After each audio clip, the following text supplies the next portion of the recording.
Start.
What's good, everybody? This is Ace from Ace Corner Talk. Peace, peace. Hopefully everything is good. Hopefully everything is good. We just coming to you today, giving you a little bit of this content, showing some love in the city of Baltimore. So I want to say peace to all of those who are out there who have subscribed to Ace Corner Talk. All those who have shown Ace some love. Thank you for being a part of Ace's Corner Talk. Today, I got a guest in the house. I got my man, Lil Lucky, in the building. So I want y'all to give some love and show some love to my man, Lil Lucky. And I want him to feel comfortable in Ace's Corner. And I want him to feel free to express himself. We're just going to talk about what it is growing up in the city of Baltimore, how it is, and what the life portrays. You know, you can get many different aspects about the city life from watching TV and watching movies, but it's a difference where you hear it from an individual themselves. And I think that when you hear it from the actual person about what the hood life is like, you know, then you can get a good perspective of how growing up is and how, you know, people might see what our life is like being in the hood, for say. We ain't talking about getting it from the aspect of The Wire, but we talked about getting it face value for somebody who lives right in the hood. So I just want him to give a quick introduction and introduce him own self before we go forward. How y'all doing? I'm Lucky, straight out of Baltimore City. So I'm 16, born and raised. That's what's up. Good, good, good. So first, I want to ask you what is your goal and what's your aspirations? Like what do you intend to do? First of all, what's your age? Let me get that off. 15 years old. So you're 15, no doubt. So what? And by the way, I happen to know the young man. So I think by me interviewing him is probably giving him a little bit more comfortability. But so you're 15, which I didn't know that. But so you in high school? Cool. That's what's up.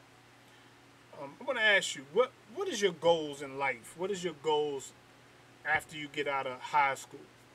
I'm gonna go to college, play basketball. All right. I want you to speak up also so the viewers can hear you. I like to play after high school. I like to go to college, play basketball. If I don't make it, I'm just gonna do music. No doubt, no doubt.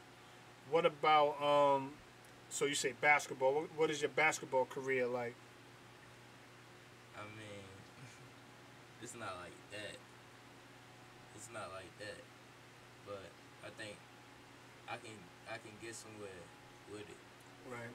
Your handles any good? A little bit. A little bit. Well, I would imagine you would say that because I'm asking you, and anybody that you got self confidence. Me asking you, you're supposed to be like, for sure I do. That's the difference between, confidence and having lack of confidence. But when you're confident in something, of course. What's up, Dub? Peace, bro. Hey, I wanted to say to you, man, I appreciate you handling that chat the other day for my wife. Big ups to you, bro. Much respect, all right? But I wanted to say, yeah, the confidence that you have in what you do, you got to give yourself 100% confidence. You feel me? You got to be 100% confident in how you portray yourself as far as handling the rock or anything else you do. But I want you to speak up into the mic because they're saying they can't hear you. So I need you to talk louder and speak right to this mic so people can understand exactly what you're saying, right? I got you. Now, what is it like growing up in Baltimore? First, I'm going to ask you that. I mean, what is the atmosphere like? How is it from your point of view, being a 15-year-old on the streets of Baltimore? What is it like for you? I don't like it at all. I seen like my homeboy got shot yesterday. Wow. Yeah. Come on, I want you to speak up loud. Come on, you can lean into the mic a little bit. Yeah. Act like you in the studio, because he does rap and he be in the studio, so act like you on that studio mic. Speak up for me. Yeah, my homeboy got shot yesterday. I don't like it. Like, I can't stay in the streets like that. I just want to chill with my homeboys. I can't even do that. See when us get shot. She keeps saying that we low, so I want to make sure that we loud as possible. I want people to hear us and hear what we're saying. Say something, child. Something. All right. So, with that being said, all right, I think that should be good enough right there. With that being said, so one of your friends got shot? Yeah, yesterday. Yesterday, man. Was your schoolmate, one of your boys, or schoolmate, or somebody around the street? Like, I know from school, for real. He was in the gang. He was a Crip. He was a Crip? Yeah, he was a Crip. Did he die? Yeah, he got shot yesterday. He died? Yeah. Man, I'm sorry to hear that, man. This is the harsh reality of these streets in Baltimore, and y'all see, people think this stuff is a game, man. And I hate to tell you, this is not a game. I don't know about these people on YouTube and people looking into the lives of other people and how things are portrayed. This stuff is very serious. Kids are dying by the multitudes out here, man. And just by him even saying that right there to me, I didn't even know that before we was about to do this interview. This interview is not coerced. We didn't rehearse anything. We didn't go over anything.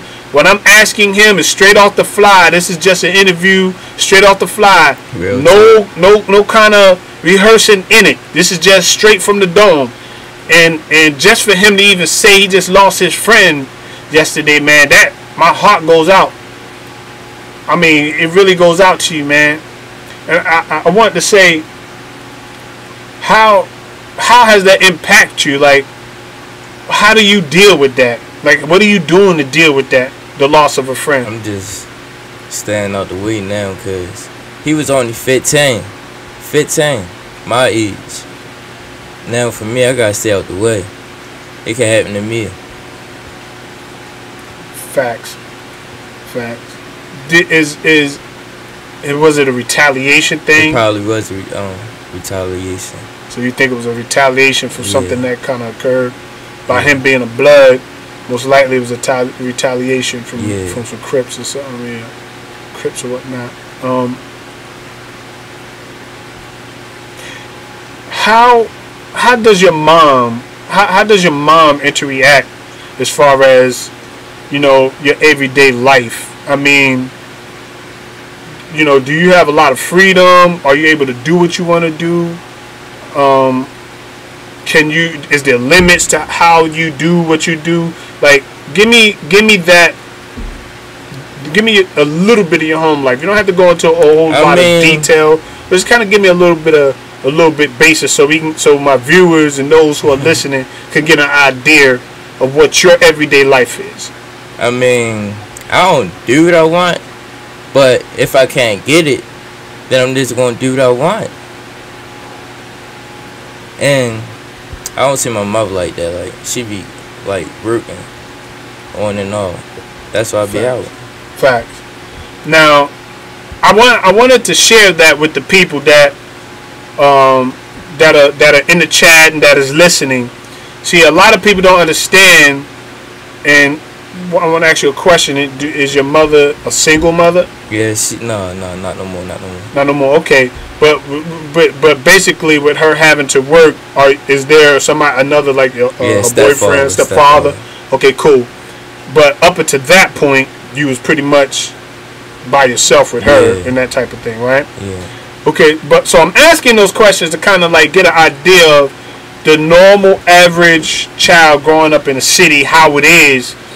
Because when you have a single mother that has to work, a lot of times the child is left to either be with the grandparents or either be with an aunt or uncle, or if there is not any connection to any of those family members, most likely he's going to be by himself. And I'm not saying this is your situation. I'm just saying in the city in general, that's the kind of narrative that our young kids look at. And when we say, oh, if these kids would only do this, or if they only would listen, or if they only would be this way, you got to understand that the pressures that a young adult has out here in these streets is very difficult for young kids to be able to get the concept of why life is the way it is and why they got to be rearing or raising themselves when they don't understand fully that mama and daddy got to go out there and make that money so they can support them and support the life that they have. See, kids don't understand that. Kids just want to know that they're in a safe environment, that they can get a good meal, go to sleep, and do what they need to do. But they don't understand that the why it has to be this way. And I'm kind of shooting this out to you. Do you understand now that you're 15 years older versus being 11 and 12, the process of how things is working in your life? Yeah. Like the struggles that your mom may have to go through to try to raise you. Yeah. Give me a sense of how you feel. How do you feel about that?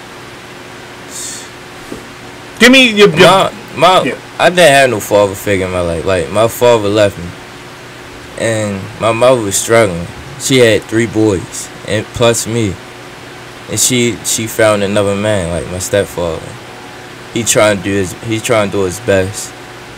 I'm not gonna say he buys stuff for me, but he don't. I'm just being honest. Right. He tries his best. Right. Yeah. Try to do what he do. Yeah. Right. But for the most part, it's your mom having to fend and do for you and your that's brothers. That's why I gotta be out. Like, that's why I don't be in the house no more. So, with that being said, like, by you having to deal with your everyday struggles of your mom having to work so much and your father not really being there for you, do it give you a sense of appreciation about what your mom actually has to do? Because I find out that a lot of kids don't understand it, So they don't appreciate the work that goes into taking care of you or maybe your siblings. But I mean, what is the appreciation there? I mean, it motivated me. Like when my mother was struggling, like it motivated me to go to school, try my best. And when my father wasn't in my life, like I just said after it, and it motivated me more. Like I just want to play basketball. If it don't pay off, if basketball don't play off, I'm just gonna start rapping. All right, I wanna give you a narrative. Everybody that's watching now, if you want to know what leads up to our kids thinking the way that they think about it in this manner. He just said that if his basketball career does not pan out, he wants to rap. And I don't want to be closed-minded when I talk about this. I want to be very open-minded when I'm sharing this particular story, because it could be my boys, it could be the neighbors down the street, up the block, around the corner, that is dealing with this very same situation. But what I am going to say is this. Right now, that's the only thing some of our kids out here in the city has to deal with. That's what they're reaching and grabbing for, because that's the only reality they know. Peace, Natasha Pope. Peace, Doug. Peace, Queen C, wifey. That's the only narrative that they having to deal with, is what they're seeing in their everyday walk of life. Is either you know how to throw the rock or you know how to rap real good. But where are the adults that are supposed to be pumping positivity into their life and are supposed to be talking to them about pursuing college or pursuing higher education to be something greater than what the average normal kid is shooting for? Like where is those role models that should be saying, you know what, just in case your rap dream doesn't pan out, or just in case throwing a rock doesn't work, what is your backup plan, or what do you have to fall back on just in case those two things don't work?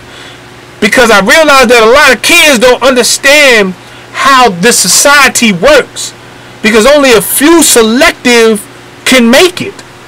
Now, I'm not shooting nobody's dreams down, but I'm just saying it has to be a backup plan for the young kids out here. And knowing your everyday walker, even what you just told me, it's dangerous here in Baltimore.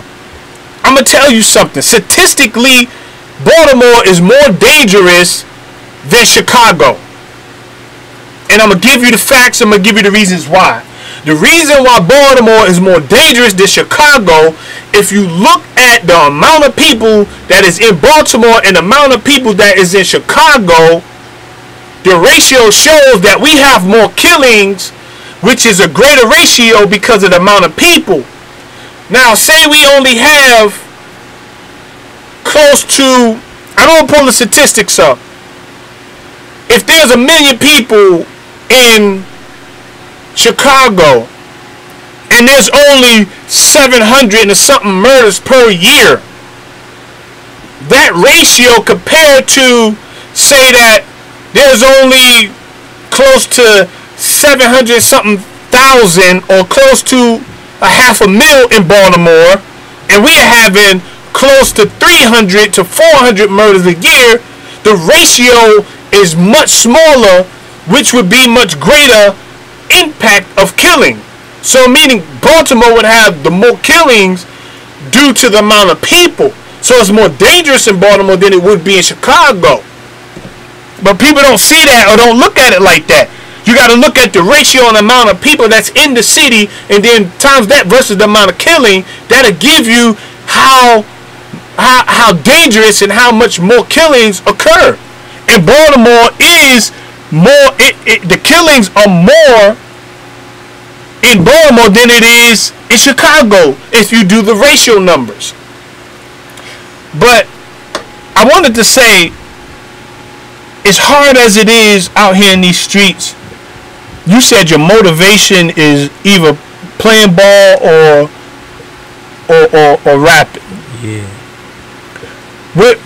Now, with that idea, who gave you what was the motivation behind that? For rapping or basketball? Well, let's start with basketball. What was the motivation behind the basketball? Like, I always wanted to play with my father when I was younger, but I never got that chance.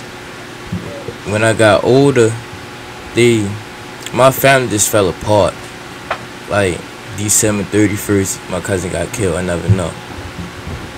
After that, my other cousin got shot.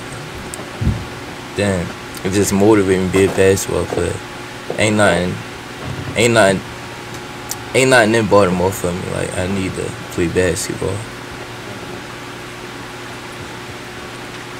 What about your next career? So you said basketball, and what was your other part of your rapping? I mean, so what was the motivation behind rapping? Like, I can express my feelings in rapping. I can tell a story in rapping, and that's it. I could see that. I could see where rapping would be a form of expression to express yourself. What I want to show the people out there is that the lack of role models that are out here and the lack of people that are concerned about the lives of our youngsters out here, it shows very difficult situations that they're in on a day-to-day basis.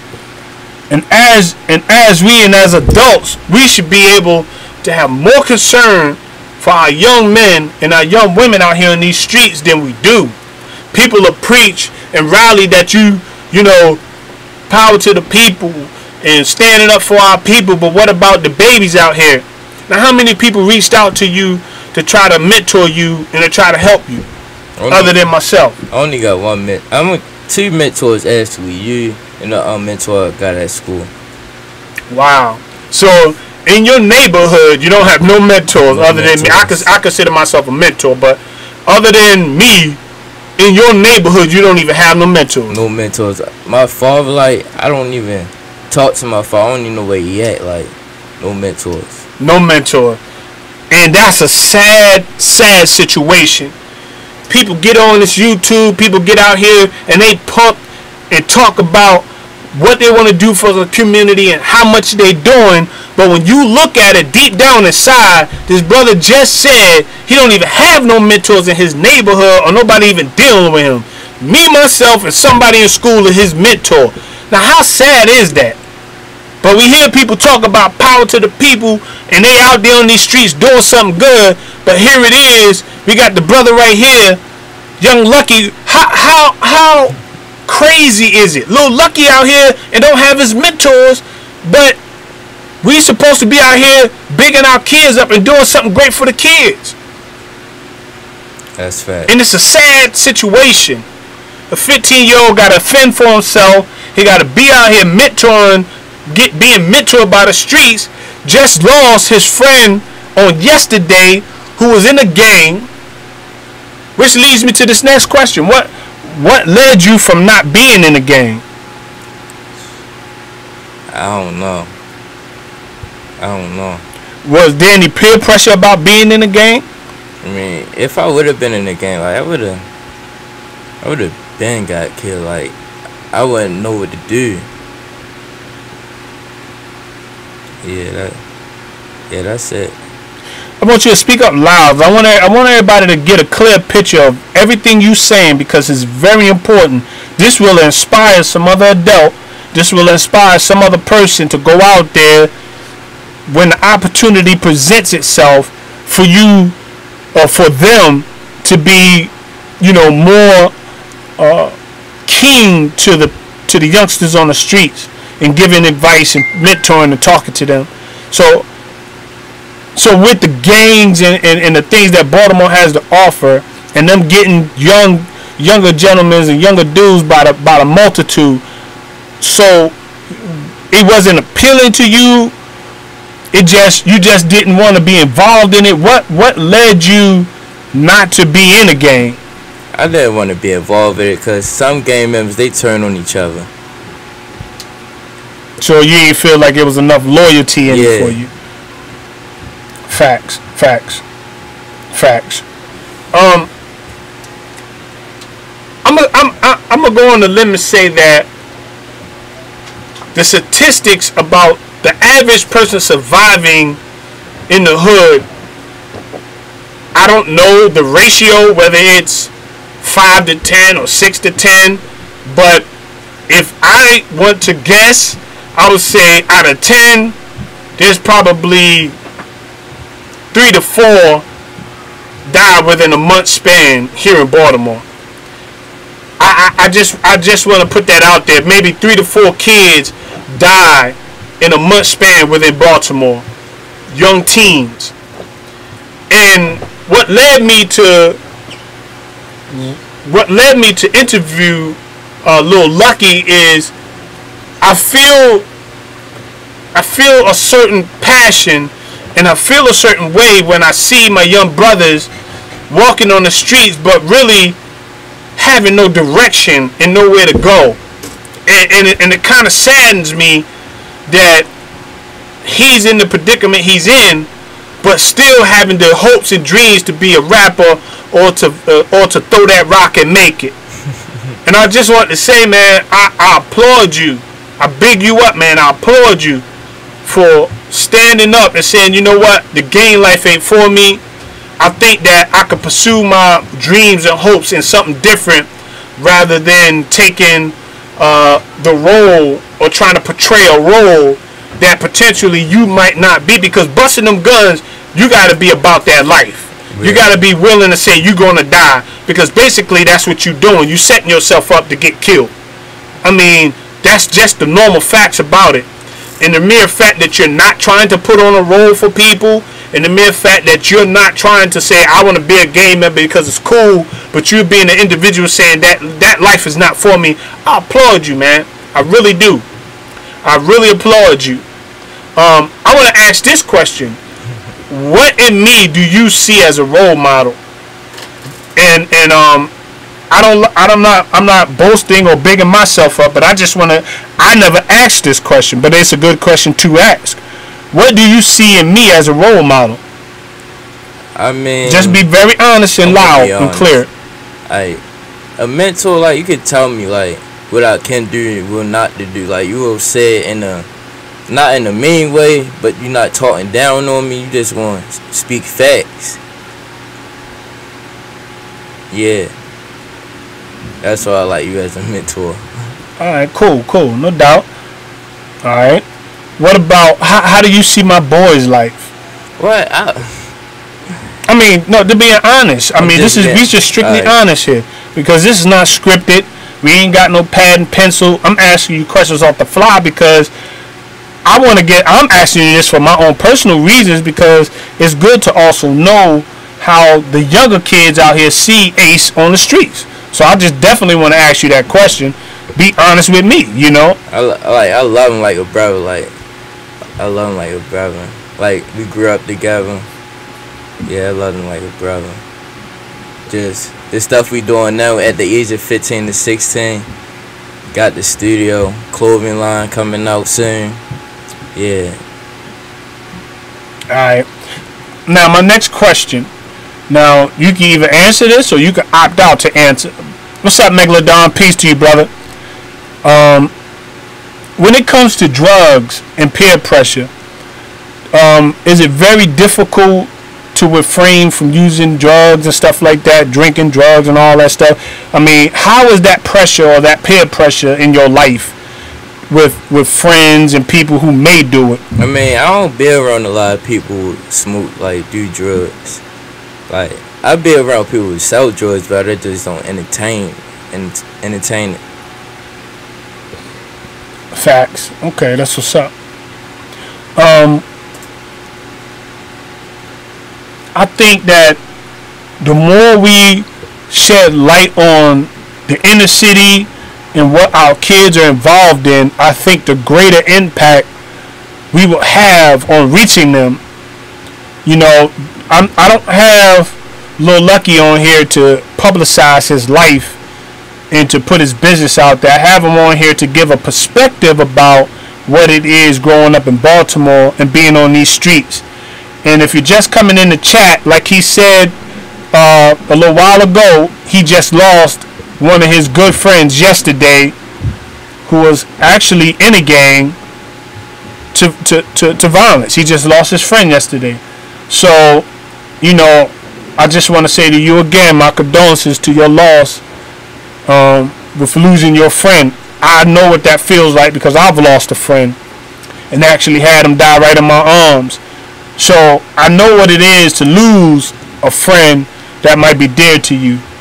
But I did want to say, keep your head up and keep focused. That right there is the most sound wisdom I can give you, is to keep your focus and to keep moving on, keep going higher. I mean, if I could give you anything, that's what I could give you.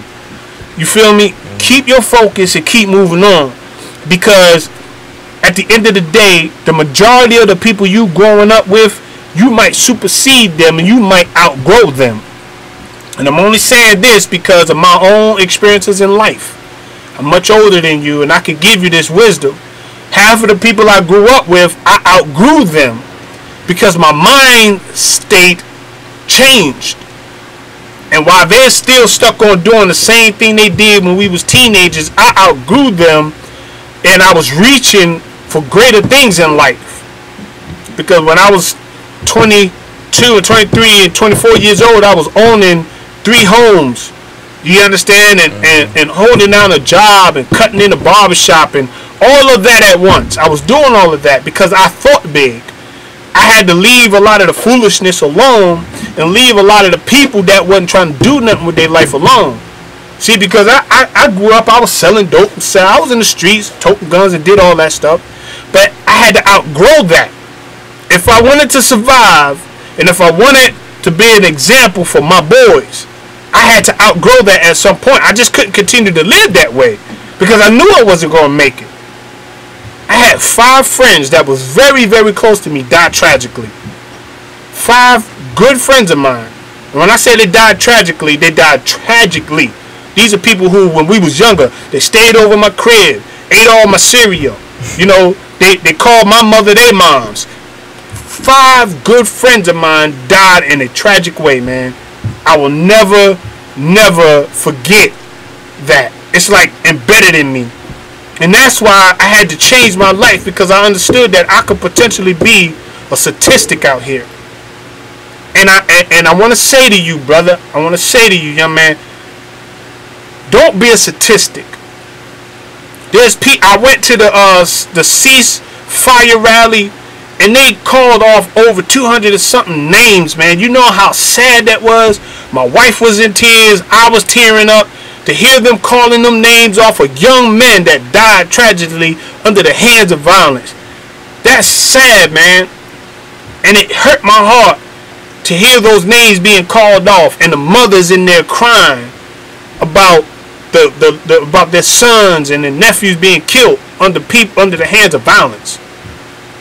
So what I'm saying to you, bruh, keep your head up, keep strong. Don't let nobody detour you from your dreams. Always have a backup plan. My backup plan, if the entrepreneurship didn't work as far as my business with the houses and stuff didn't work, I had my barbering to fall back on. And if my barbering didn't work, I had my full-time job to fall back on. And if that didn't work, I had my construction business to fall back on. You see, Ace had so much that I did at one time, and I was very successful at doing it. I held it down, man. Why you think all this great? This is where all that come from. Stress. Having to hold all that down at a young age. People thought they didn't understand me being so young. How was I able to hold all of that and do all of that at such a young age? But my mind, my mental was strong, man. I had a strong mental. Like I had that burning fire and desire not to lose at what I set out to do. So I went to barber school for a whole year. Then I went and got my LLC, opened my construction business, had people working for me, cutting in the barbershop full-time, 6 days a week, and had a full-time job working 6 days a week. And Queen C is in the chat, and if I'm lying, she'll tell you I'm lying. I'm telling you some facts, man. My boys are right here. They will tell you the facts. I held it down. I'm a strong individual because my mind was strong. And much like your story, I had the same identical story as you. But what changed me is that I refused to be a statistics because I had my boys that looked after me. And I wasn't going to let them be in the same shoes as me. So I had to man up and do what I had to do as a father, as a young father, and be about that business. So I don't want to keep drilling you about certain questions because I know certain things are emotional for you. Again, I just want to say my condolences on losing your friend. If anything, what is it that you can offer, or what is it that you can say to any young man that might be in the city and living around violence and gang violence? What good sound advice you can give them from your point of view and how you feel about the city life? And I want you to be creative, because there might be a young man that might see this and might want that answer. Stay chasing your dream. Stay with the people you grew up with. Just keep chasing your dreams. Stay in school, get them A's. Yeah, just keep chasing your dream. It's gonna pay off. All right, cool. All right, so I'm gonna get ready to move on to our second part of this interview. I definitely want to get my son in here. I'm gonna interview my oldest son real quick while he's in the building. So let's pass up the heads and the mics. Again, I want to thank Lil Lucky for being in the building. My main man, I applaud you for doing what you're doing. You stay safe, stay out of the danger zone, man. Keep your head up and keep moving forward. You feel me? Yeah. Because we need young brothers like you to carry that torch, man. We need you to carry that torch. We out here doing what we can to help make sure that you guys stay afloat for the next generation. So you the ones that carrying the torch, man. And I'm pulling for you to do well in school. I'm pulling for you to be successful with your with your rap career. My studio, this is half of the studio right here, but I'm trying to now add another part of the studio where we're gonna have everything set up for where you can have the beats, the raps, and everything. So y'all don't have to go too far. Y'all gonna go right here and do the business. Alright? Alright, so pass that up, and then we about to have my oldest son come aboard, and I'm gonna ask him a couple of questions while we at it. And I appreciate your input.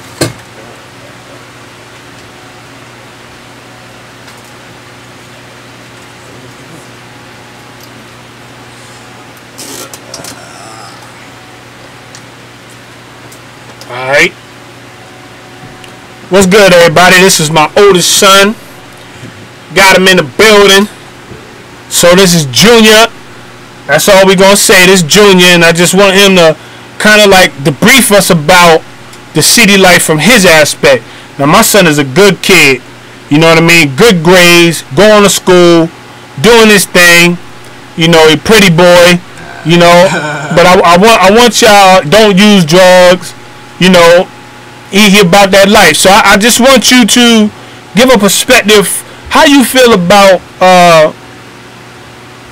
how do you feel about the city of Baltimore? Well, I feel like even though the things that that people hear about, you might see it on TV, like the wire and stuff. I feel like it. I feel like it's what you make of it. It ain't gotta be. Even though the violence and stuff is gonna be there.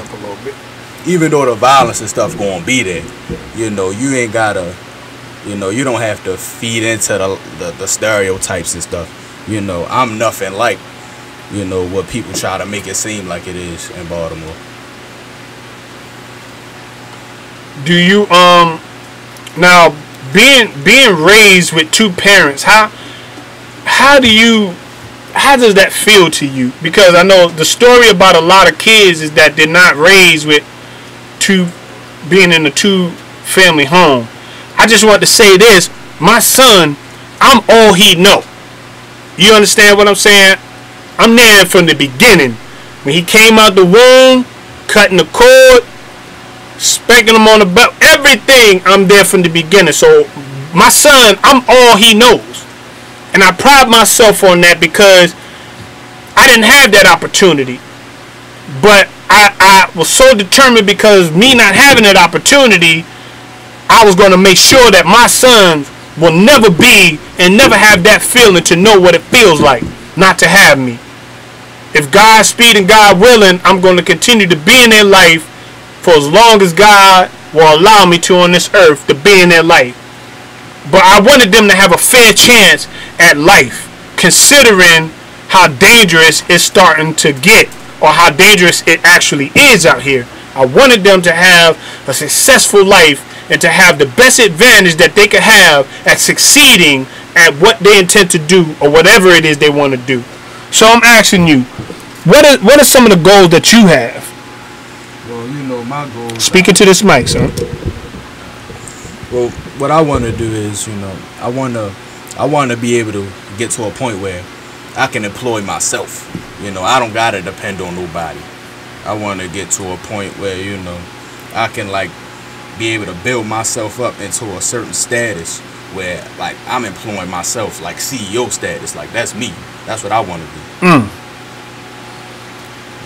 That's powerful. He says he wants to be at CEO status. Now, how many 16-year-olds think like that? I feel like it should be more. See, I'm gonna tell you something, and that's not something I put into him. That's something he want to do. I don't coach him on what to do and how his life should be. I just live the way I live and practice what I practice, and show him about entrepreneurship because I've been there. But to tell you the truth, what he wants to do is what he wants to do, and I'm behind him 100%. But the mere fact that he said he wanted to be a CEO and own his own thing, I'm a proud father right now. I'm proud. I'm proud to hear my son say that, because not many kids thinking on that level. Not many kids is thinking on that level like that to say that that's what they want to do. And a lot of them don't even know which direction they want to go in. But the mere fact that he wants to do something like that tells you that he ain't on no small level thinking. Now another question.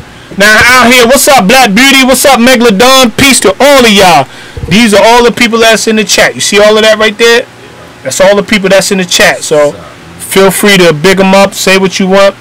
Even if you want to read some of the comments, feel free. What's up, Logic? Peace to you, bro. What's good with you, man? Alright. He got a program, and it's the Melanin Youth. And we're going to be publicizing that, too. So, I'm going to be putting the flyers up so we can get that jumping. I'm not going to put my boys in it, but I'm going to put some of the surrounding kids in it, because I don't want people to think that we cheating on there. So, what I will do is, some of the surrounding people that I may know, have them enter. So that way people won't associate. Because I got some brilliant boys, and they have a very strong chance of winning this. So what I'm not going to do is put them in it, because then people will say, oh, he cheating, they got something going on. So what I will do is, all the surrounding people, I will put them in there, alright? So with that being said, now, with the kids in your school, how do they treat you having two parents in the household? How do they revere you? Is that a topic that even comes up? I try to keep it from not being that. But you know, sometimes like they try to make it seem like my lifestyle is like different from this. You know, I mean it is in a way. But talk up loud in this mic. See, I want y'all to get in the habit of speaking loud, because you have people that wants to hear what you're saying. Yeah. They're tuning in just to hear what you're saying. So we got 12 people watching. See right here on this screen right here? You have 12 people watching. You see right here? These numbers fluctuate.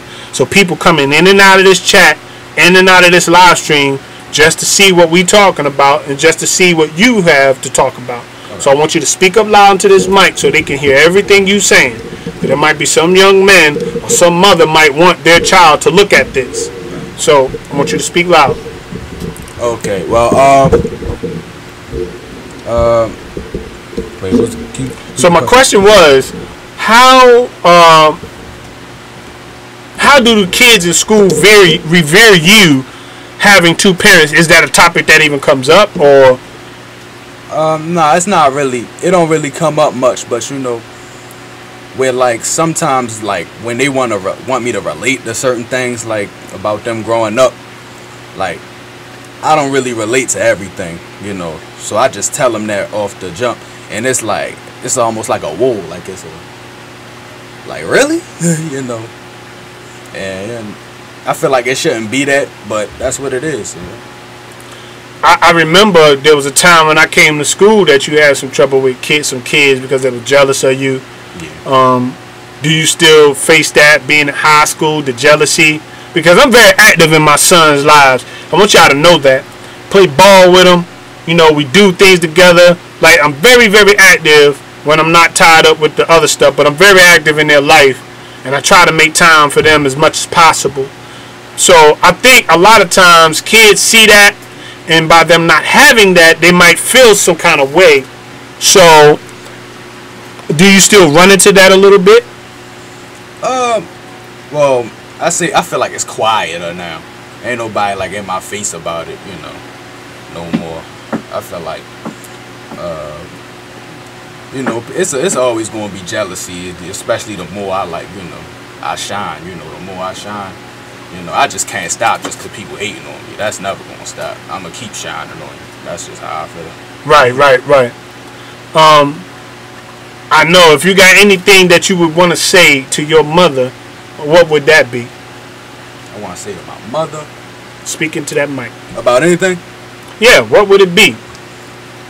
If you had something to say to your mother right now, what would that be? What positive thing could you say? Like, I don't want to coach you on what to say, but what would you say? Thank you. You know. They said they can't hear you, so I need you to speak up in this mic now. People wants to hear what you're saying.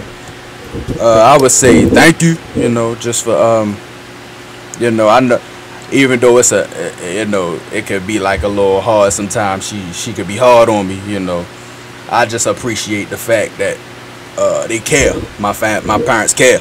You know. Alright, no doubt. Me myself, I try to be hard on you to the point not to detour you, but to show you that the kind of love I have for you as a father, to show you that that I'm concerned about your well-being and what you're involved in. I don't want you ever in your life to misconstrue my love and being tough on you as something bad. I know I could be strict at times. I'm more lenient than ever. Like, I am lenient, but I understand how these streets are because I grew up in them and I was raised in the streets. And it's rough out here. So, it's not that I'm being tough. It's that I'm using a lot of wisdom to keep you out of harm's way. I know you gotta ride the bus back and forth, public transportation. I know you gotta be out here in these streets. But I have to use wisdom when I'm dealing with you because you my seed, you my blood, you my son, and I love you to death. And I don't want to see you out here getting harmed by some coward or some individual that don't care about life when I done put so much hard work and so much love and attention into you and see something happen to you. That's why me and your mother is very hard in a sense when it comes to raising and rearing you. And you have to understand, just like Lil Lucky just said, he lost his friend yesterday. You understand? That right there is crazy. That people and young kids is dying like that. And this is close to home. This ain't something like you just hearing on the news. This is very close to home. So, while these kids out here losing their life portraying something that they're not, why not just say you want to go and do something productive with your life so you can be something? You know, I want to see my grandkids. I want to see that day when them grandkids come where they can call me granddad and I could be, you know, moving forward in my years. Like your sister, I have a grandson, but you know, I also want to see my boys have grandsons. I want to see my boys have sons or daughters as well. You feel me? So when it comes to school, what's the difficulties of school? Well, staying focused. I feel like the biggest, feel like the hardest thing about going to school is just, is motivating yourself, like just staying motivated.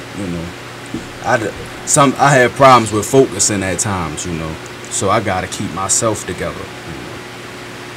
That's what's up. You see this right here? That shows the level of your voice.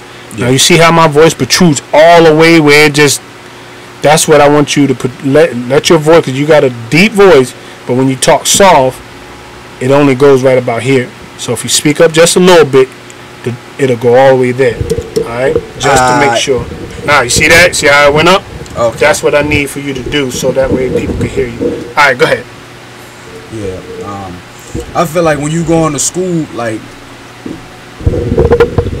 the biggest problem is yourself. Like, it's what you want to do. It's what you make of school. I feel like I'm just realizing that. If I would have known that years ago, then I wouldn't have had troubles like early on in school. Right. My main focus is for you to graduate and get out of school. That's one of my biggest focus for you. And I think you're well on your way. You're doing your thing. You're growing up. You're right on course. You're growing up well. And I appreciate your hard work in school. Appreciate you getting good grades, and I appreciate you being respectful to your mother. At times there's a clash, but you're growing up, and that's to be expected because you're a young, growing man. So I just say I appreciate you. I love you. Continue to strive to do better. Strive to do your best. Even if you fall short, that's not the end of the world. You just got to pick yourself up and get in there and try again and strive for greatness. I can't put the mandate on you to be like me. I want you to be better than me. I want you to supersede anything I ever did, because my goal is to have you teaching me one day, showing me things one day. You understand? As your father, I want you to supersede my goals and aspiration that I had. And I've achieved just about the mass majority of all my goals, but there's things that I still want to do and I intend to do. But for the most part, the majority of the standards I set for myself, I've achieved that. And it's crazy, because when I was just a bag boy, dope boy, I didn't have those goals and dreams. I didn't. But you know how I was in church. When I was doing the church thing, real heavy in the church, a lot of my goals and dreams unfolded when I was in church. And I got to be honest. Much as people bash the church, much as people talk about church, every single goal and dream that I had, I achieved it under the umbrella of Christ. And I will never take that from my God. When I was out there in the streets and didn't know God, I was going to jail left and right. I was wilding out, shooting at people, doing all kind of crazy stuff, using drugs. But the minute I became saved and dedicated a lifestyle to Christ, that's when my life changed. I will never take that from my Lord. He will always get that respect and always get that. And that's what I've been trying to teach and preach in my own household. But as it be, you have your own mind and your own goals. But the Bible said, train a child in the way you would have them to go, and they will never depart. So that's what I intend to do, show y'all by example. And I believe I'm a strong example. So if there's anything you want to say to the kids out there before I interview your other brother, is there anything you would say or anything you would want to share with the viewers or any young kids that might see this? Whatever's on your mind, I'll give you a few seconds, a few moments to shine, to go ahead and tell whatever it is you want to tell or whatever it is you want to say. Man, all I can say is go own something out here. Like, black people, as young black men, we don't own nothing out here. we gotta own something, like real, like for real. We gotta set ourselves up to get something that's ours, that we can call ours. Ain't nothing out here we can call ours except for this little ugly neighborhoods we got. Like, that's not even half the stuff. Half of this ugly neighborhood we don't even own. You got the people, the corner stores. We don't even own them. You know. So we gotta we gotta stay focused out here, and we gotta get to a point where we own something. You know. We the bosses out here. You know. We some of the smartest people ever, but people don't know that. You know. People gotta know that. For real. All right, no doubt. All right, next up, let's go.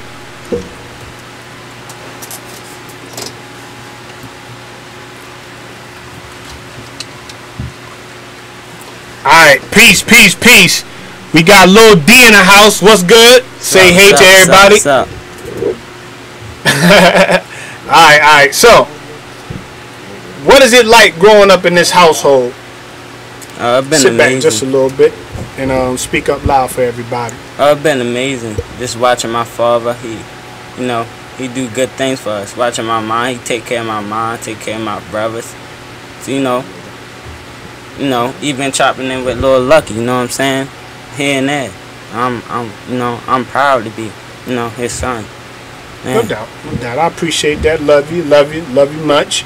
What about what's it like growing up in school? Like how was your everyday normal school interactions? Like, cause I think you go to a fairly great school, but I know every single kid in there don't live up to their potential. But how is it interacting with some of the students in your school? It's hard to stay focused. It's like, cause they try to bring me down. It's like, it's like I'm different. It's like I say I'm different from everybody. I want something different. I want something better for my life. They try to bring me down, try to get me to do stuff, peer pressure me. I don't take that. I ride the yellow bus. People make fun of me. I'm just gonna stay focused. Yeah. And I'm gonna tell you something, man. This one right here, this one is a fighter. My oldest son, that's a lover boy right there. Gotta keep them girls away from him until he's responsible to be able to maintain, a healthy relationship. Not saying he can't have girlfriends or nothing like that, but what I mean, them thoughts. You understand what I'm saying? Y'all know what I'm talking about. When they see good little dudes, them little thoughts, them little high school thoughts, they want to grab a hold and try to pop a baby out of them. I already know what I'm talking about. Y'all can get mad with me you want to, but they out there. Them little high school thoughts, they ready to get a good dude, cleaned up, trying to do something positive in their life. Don't think they ain't out there trying to get somebody like him. So I gotta school my sons about some of these little thoughts out here. And it's sad to say that they're in high school with their thoughtism, but that's the reality that we living in. And I gotta be real about it. But this one right here is a fighter, man. This dude right here, this little guy, my little twin, he would go out there and I'm gonna tell you something, he would put them hands on you. Like, he don't play no games out here in these streets. And I wanted to also say, he's a very smart and wise young man. He knows how to pick his battles, because you can't win every battle out here on these streets. He ain't no tough guy. He defends himself when it comes down to it. I remember one time, it was a couple of years ago, I can't remember, somebody came in my house screaming, "Oh, they're fighting, no." And I went out there, and this one was handling three kids out there, working them. And when I say he was working them, he done knocked the tooth out of one fat boy that was twice his size. He done handled him and had him running, had the other kid jammed up. And this was what? How old was you? This was like, 11. He's 14 now, so it was about 11, 12. I think he was 12, about 11, 12. He was handling them kids, man. And he was handling them, working them with them hands. See, I had my boys when I was doing mixed martial arts, and when I was involved in boxing, I had them right along with me doing the same thing. So I was teaching them how to defend and teaching them defense and how to be productive with them hands. So they didn't ever forget that. You feel me? But I say this. What about, now he's into the girls real heavy. My other son is too, but I think he talks about it more. He's more verbal about the girlfriends and things like that. How do you feel about having girlfriends in your life and all that stuff? It's good to have one, but at the same time, it's like you gotta focus on yourself right now. You know, in the future, you can have a wife and some kids and take care of them. Like right now, I got a girlfriend. I can't take care of her. I don't own nothing. I don't have jobs or nothing. So I mean, it's gonna come, and eventually, when you get money, you can take care of them. Hey, I'm gonna tell you something. Now, my son is a smart dude. He just came out the fly with that. I never talked to him about this. Really, I haven't really talked about his little girlfriends and stuff. You know, he would tell me about it, and I would be like, "Oh, okay, cool, whatever." You know, and I seen a picture of him, but I really never asked that question. But by him saying that, lets me know the state of mind he in, and y'all didn't catch that. He said you gotta have money to take care of them. You feel me? Oh, come on, man. Where y'all adults at? Some of y'all adults don't even think that way. But look, here my little 14-year-old spitting that game. I'm telling you, man. Oh, boy, that's funny to me, boy. Funny to me. Now, my next question. If there's anything you want to say to your mother, what would it be? I thank you. I love you. Because, I mean, you do everything for me. I mean, you cook good food. You watch us. Do everything. I mean, it's amazing living in this house. That's what's up, man. That's what's up. I know your mother appreciates that, too. As well as myself. Is there anything that you want to say to the young adults out there, the young kids out there that might, might be watching this? Is there anything that you could offer or say to them? Keep your head up. You know, you could do something with yourself. I mean, ain't nothing out here with you. Ain't the streets don't owe you owe yourself everything. So, I mean, just keep grinding, keep going hard, do what you gotta do. It's gonna pay off. Don't worry, you got it.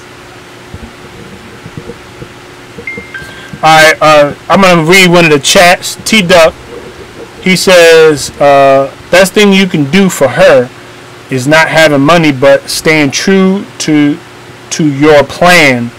Please, little man. Thankful Sunday, what's good? Thankful Sunday says, Queen C, I hope that the girls don't stop calling up and hanging up on y'all. Been there, shaking my head. Very funny, very funny. Let me see if there's anything I can, something else I can add on it. Let me see, what you talking about, Megalodon? The great Megalodon, let me see. Okay, he says, we are some of the smartest people out here. Facts. I guess he's replying to my oldest son's comment. T-Duck says, oh, hold on, Megalodon, Logic. Oh, man, Logic says he's missing the live stream. Dang, man. Okay, one thing I wanted to add before I get ready to close out is this. Raising kids is not the easiest thing to do in the world. Matter of fact, raising kids come with a lot of responsibility, and a lot of parents didn't know what they signed up for when they said they wanted to have a kid. They just seen that, having a kid is going to be the best thing in the world. Much like myself, when I was in my younger age, I was like, well, having a kid, oh man, it ain't nothing to it. I'm just going to do it. But it's hard. It's hard because you have to be the provider. You have to be the one that they look up to to provide and supply their needs until they get old enough to do so for their own self. And what I am saying is that don't give up, and don't give up on the pursuit of doing for your kids, because your kids will appreciate the attention and love you put in to raising them. And much like me and my wife, we put a lot of thought and compassion into raising them as much as we can. I want to say this. 2 years ago, my son was hit by a SUV. It broke his femur, broke his thigh bone, broke his... What else was broke? Had to have a rod and screws and things put in his leg to keep his leg together. For what, 6-7 months he was in a cast, bedridden, had to put a bed in my living room, and the whole nine, man. And I'm gonna tell you something, that was one of the most scariest feelings of my life, man. To see my son, man. Like, when I got the call, I blanked out. I mean, it was the last day of school, the very last day of school. Him and the teacher was walking across the street, and that's when a guy with no license, the guy with no proper identification on the vehicle, was speeding and plowed into my son. And I'm gonna tell you something, man. My son is in. I always had them in football, Pop Warner, playing football and doing that. To see him not able to see them not able to I know, bring them down. To see them not able to be involved in this situation or playing ball and all that, and not able to do that, I was hurt, man. And to see him in bedridden and stuff like that, having to be on crutches with a cast all the way up into his pelvic bone, right up into the joint. I'm gonna tell you something. That right there was the most heart-wrenching feeling, to know whether my son was going to be, whether the state of him at the time when I got the call. I just said that I just got the call. He was in a hospital, fatally hit by a car. And I'm gonna tell you something. I was very, very, very, very scared. But he's a champion. They took all of the screws and things out of his leg. He's a pioneer in the game now. He's back active. He's playing basketball and he's doing his thing. So I say big ups to my middle boy, Lil D. He's the man, and I love him so. Alright? So that's number 2. So now we about to head with number 3, and we're going to get number 4 in. He think he ain't going to get his chance. Alright, y'all like his haircut? That's Pops with his skills in there. Pops get his skills on, y'all. Y'all know what it is. Y'all know what time it is. Do that work in there. Alright, next up. Alright, we got Lil E in the building. Bingo! Put them headphones on. Bam! Say what's up to everybody. What's up? Alright, we got Lil E in the building. I want y'all to give a round of applause of my little. This is my son, my next son up. Lil E in the building. Tell Lil May, he got it. I'm gonna get him in there, Mayo. I'm gonna get you in there, boy. Chill out. I got you. You gonna get your shine. So what you want to say to the people out there? You got all of these are the people watching right now. If there's anything you can say or want to say, what would it be? Come on, speak it to the mic. There you go. Come on. You don't know? Don't be shy, man. So what is it like? If there's anything you could say to your mom, what would it be? I love her. You love her? Yes. What else?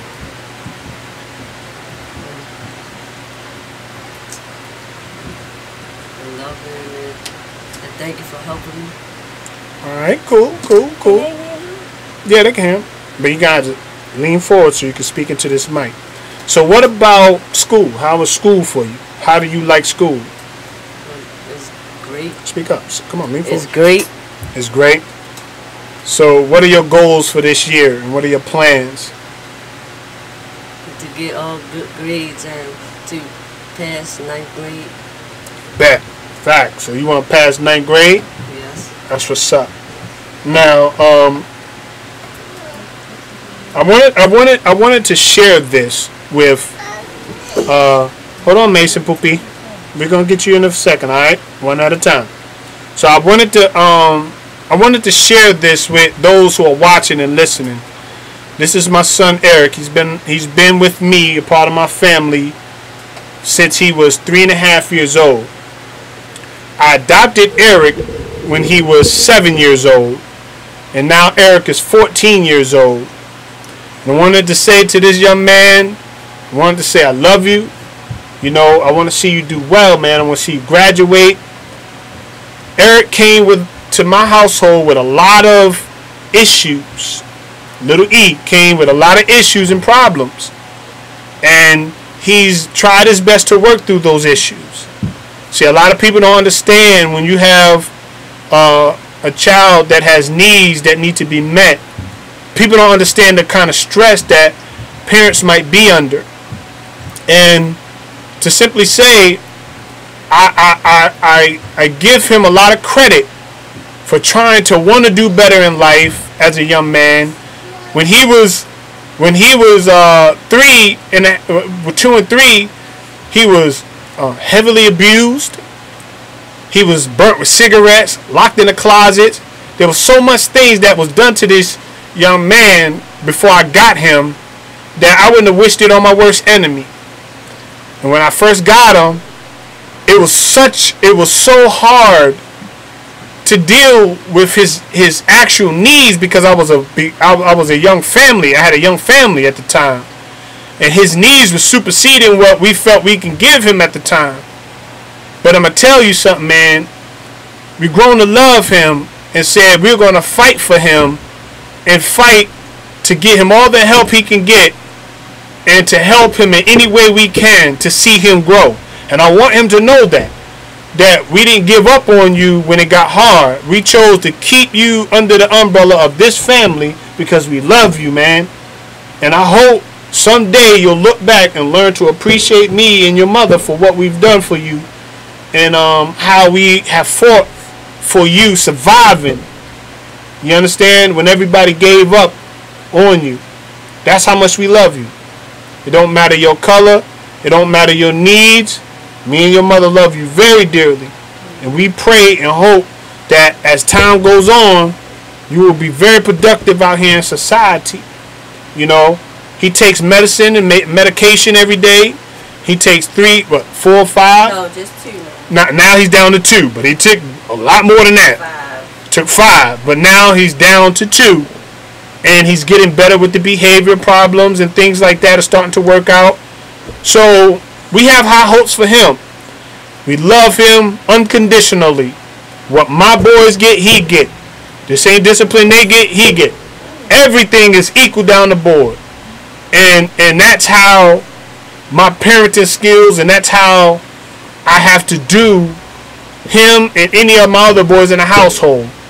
I all love them individually for what and who they are because they have different personalities. But when it comes to fairness, they get the same thing around the board. And I love them. And if there's anything you could say or would want to say, what would it be to some other young kid that might be in the same position that you have been in or in? Coming out of the foster care, being with a family like ours for so long, and the care and love that we show you. Is there anything that you want to share? If you ain't too nervous or shy to do that. Speak up. Go ahead. You alright? Just tell the kids that don't worry.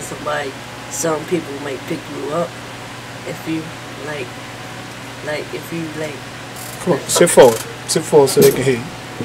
People will pick you up when, if kids is like me, somebody might pick you up and adopt you like they did to me.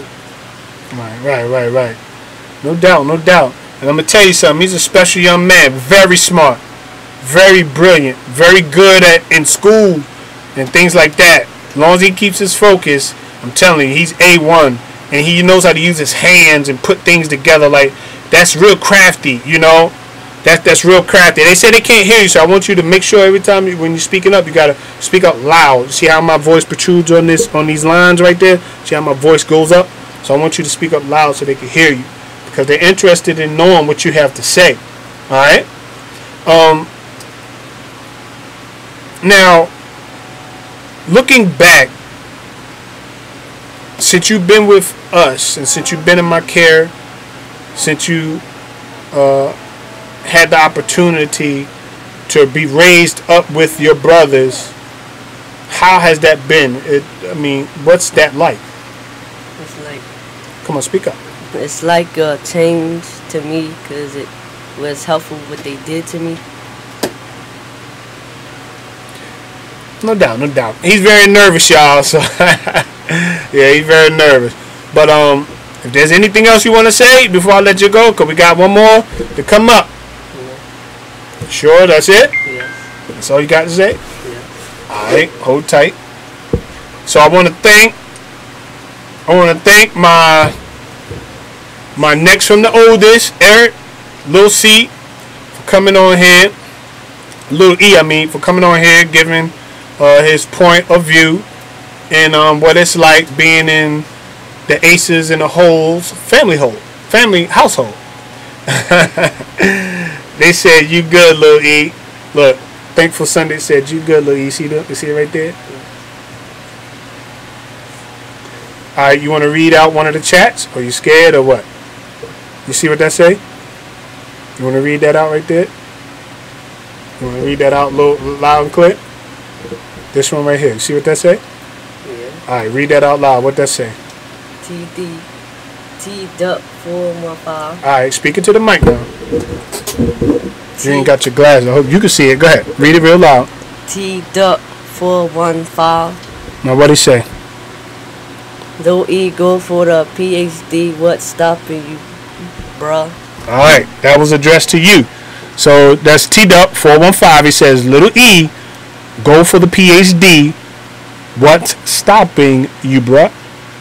So he's asking you a question. You know what a PhD is? PhD is when you get your credentials. It's like a master's, PhD, your bachelor's. It's your higher education. It's the next level of education. It's your credentials to signify that you know what you're talking about in that particular area and have the credentials to speak about it, act on it, operate in it. It's the best way I can put it to you so you can understand it. All right, you want to read anything else? You good? Yes. All right, so I know you're nervous, but I love you. Go up there and get you something to eat, and I'll holler at you in a minute. Next up, take that PC4 from him. Next up, come on, sit down here. You've been waiting to get your turn. What's up, buddy? Oh, man. All right, this is how we're going to have to do this. Ready? All right, sit right here. Bam. You in the scene now, G. All right, say what's up, everybody. What's up? Say what's up, everybody. What's up? Say my name is. Say my name is. Say that. Say my name is. Come on, man. Say my name is. Is Lil D. Lil D. Lil Mason. Lil Mason. All right, cool. So, what you got to say to the people? I don't know. You don't know? But why'd you want to get on camera if you don't know what to say to them? You sure you ain't got nothing to say to the peoples? I just got to say is. Alright, there you go. Now, you don't know what to say to them? I don't know. So, do you want to say hey to anybody? Yes. Your mother's watching. Do you want to say hey to your mother? Yes. Say hey to your mother. Hey, Mom. You want to wave to her? Wave right here at the camera. Say wave like that. Alright, you say hey, mommy? Hey. Okay. Now, do you want to say hey to Thankful Sunday? Yes. Say hey, Thankful Sunday. Hey, Thankful Sunday.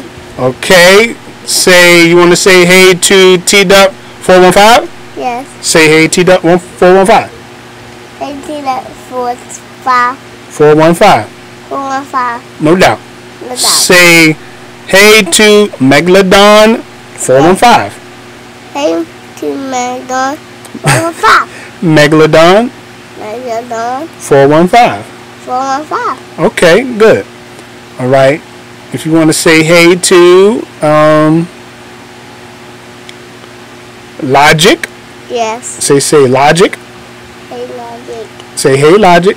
Hey Logic. Food, clothes, and shelter. Food, clothes, and shelter. Yeah, my man. All right. Let's see if we can get you on here where you can hear you. Okay. Now say. Okay. Who else is in here? Oh, see. Say I hope you enjoyed yourself. I hope you enjoyed yourself. Coming by Ace's Corner Talk. But come by is going to talk. Say so what you want to be when you grow up? I don't know. You don't know? Have you ever thought about what you want to be when you grow up? How old are you? 3 years old. 3 years old? Wow, my man. So you a big old 3, huh? Yeah? Huh? Poppy, you a big 3, huh?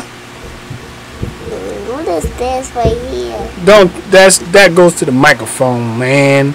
Say so what you want to be when you grow up? I want to be Batman. Batman? Yes. Your daddy ride a Spider-Man motorcycle, so why you want to be Batman? Why not Spider-Man? Everything is Spider. You got Spider-Man bed, Spider-Man slippers, so why not Spider-Man? Why Batman now? Is that the new thing? Yes. Yes. Well, we got to get ready to shut it down in a second before I go in talking to the people. So is there anything you want to say to the people? Yes. What you want to say? I want to say, what's up? What's up? Anything else? Yes. Okay, what is it? Hey. Alright, what kind of video games you like to play? Shooting game. Shooting games? And what else? And Assassin's Creed. Assassin's Creed? Yes. Who taught you how to play Assassin's Creed? We just die. Oh, and what else? What other games you like to play? Metal Gear. Metal Gear? What you know about Metal Gear? It's Metal Gear 3D. Metal Gear? And what else? And GTA. GTA? Yeah. What is GTA called? What is that? It's GTA 5. GTA 5? What's the other name for it? Do you know what that name is? Yes. What is it? It's called Unity. Grand Theft Auto? Yes.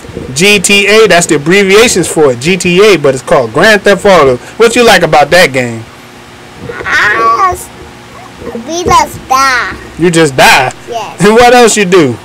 We just shoot the people. Shoot the people? Yes. But you know that's not good in real life though, right?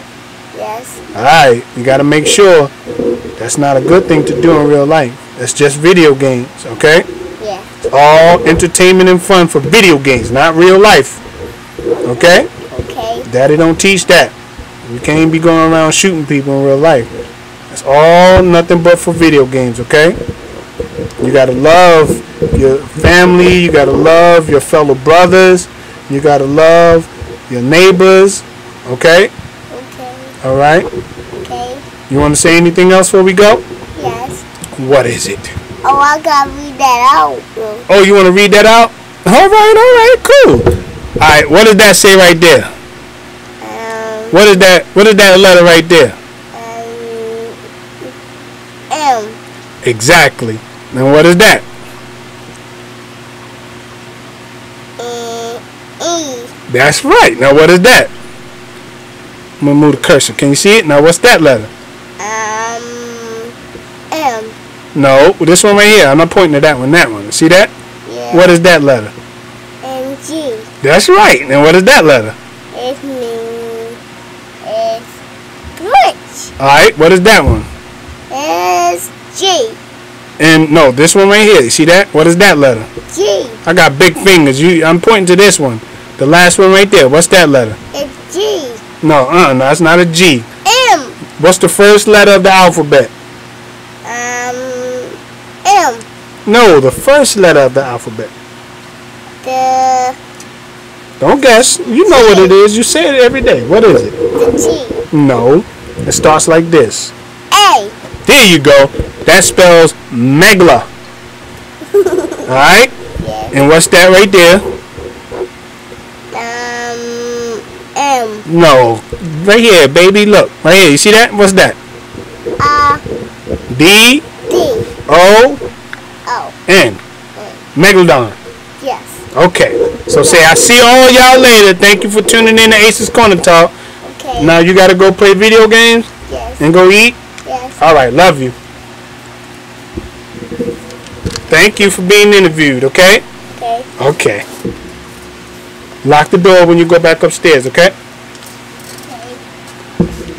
Alright, y'all, what's good? This is Ace Corner Talk. We in the building. Just want to get a quick bill before we get up out of here, y'all. This is our reality, man. This is the reality of what kind of life we're living and where and what we're involved in. This is the state of our children out here, man. They're dying by the multitudes. And if none of us stand up, and if none of us have any ounce of caring for our children, their future is going to be lost. Now, I appreciate the young men having the courage to come in and give a piece of their perspective about what life is like and where they are in their life. They took the courage to do that. But I did wanted to say this, that it's tough out here. It's tough out here for these young adults because they're under so much pressure and they're involved and surrounded by so much negativity, man. For me, it makes my heart cringe and I feel some kind of way when I gotta turn and see my baby struggling out here from day to day. And I mean, you know, the kids out there. You know, I consider myself somewhat of a role model because of how I interact with the kids. You know, I don't down them.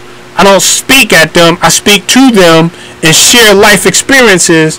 Hopefully that would give them a different way of looking at things in life. You know, they see the material things that I have, but I'll tell them that's not what life is about. You know, get your mind condition right. Get your heart right. Everything else will fall in line. Everything else will work itself out. But if those things don't come into play, or if those things that you're in pursuit of don't have a foundation, it'll be a long time before you can get to that period. Let me see something.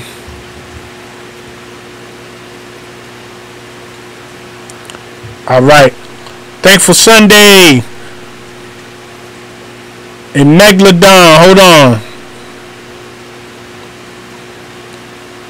Megalodon. And Thankful Sunday. All right. And who else was in the building? Aces in a Hole. I appreciate y'all and what y'all do here on my channel.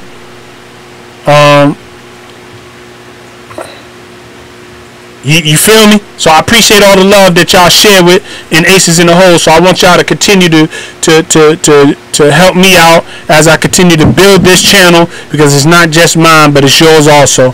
So I appreciate you, Aces in the Hole. Now, with that being said, we have a tough job, people, and the fight is just beginning.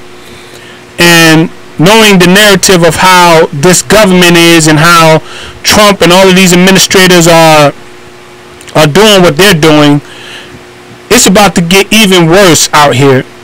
You know, imagine if the subsidized funding and all of these different things and the programs get cut short. How would the mothers that are barely making it, how would they survive? And what would that do for the kids?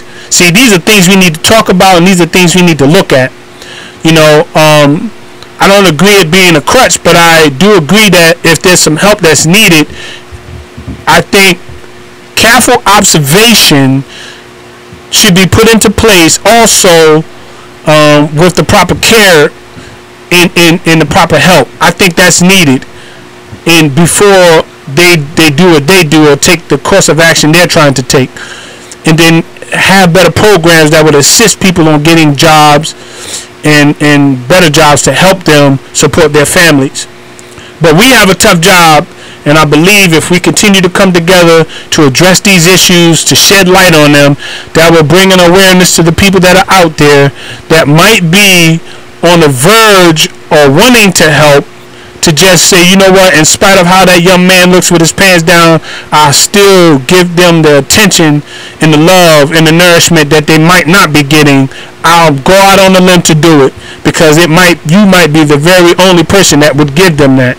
So I appreciate those who came in to be a part of Ace's Corner Talk, those who have looked in on us, those who have shared their wisdom and insight in the chat room. Continue to be positive, continue to be motivating to those who are around you, your family members, and anybody else that you might come in contact with.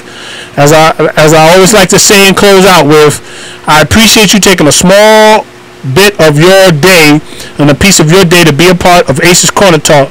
You didn't have to do it, but you did, so I appreciate you seeing fit that this was a place to spend a piece of your day with. So thank you for being a part of Ace's Corner Talk. I love you guys. I love the input, love the energy. Continue to help us build this channel so we can bring awareness to our situations in our city and in our lives and our household. With all that being said, peace. This is Ace. I'm out.